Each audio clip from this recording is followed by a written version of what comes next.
But for me, self isn't, uh, it's, it's not a psychological concept. It's much more of a spiritual essence that uh, can be in us or is also a field around us. And how we treat our body and how much we unburden allows more of it to be in us. And a lot of my vision is that if we could bring enough self to this planet, things would change very quickly. So that's a lot of what I'm trying to do. Love that.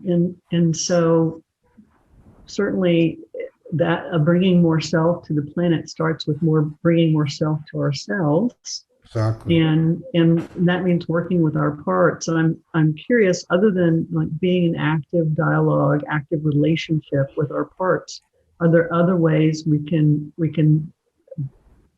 activate, be more in ourselves? Yeah. When we do the trainings, we'll teach people to notice when you're in self and when you're not. So as I came to do this, I forget what you call it, Podinar. Good. I just start by checking in. What are my friendly protectors doing right now? And I can notice them in different places in my body. I've got parts of stress, my forehead. I feel this weight on my shoulders. My heart can be closed. And I'm just noticing all those protectors. And then I'm just reminding them, listen, remember, it always goes better if you trust me. Just let me handle this Padinar. And then I just feel all this opening and release. And instead, my heart is open now. I don't have a big agenda about what happens and how it goes.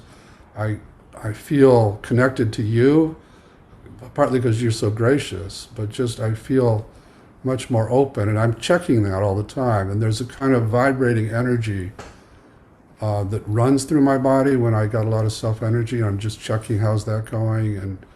And so I'm feeling all that right now. And also, I mentioned that when people are in self, they have these C word qualities that I mentioned: calm and curious and compassion. And I think I mentioned confident.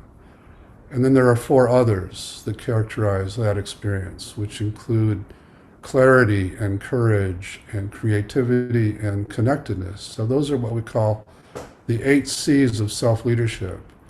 And I can also notice how much of those qualities am I embodying right now. And if I'm not, it means there's a part that's blocking. So I'm just asking it to give me some space. Mhm. And that's very teachable. That you can teach to the people you coach, your coachees.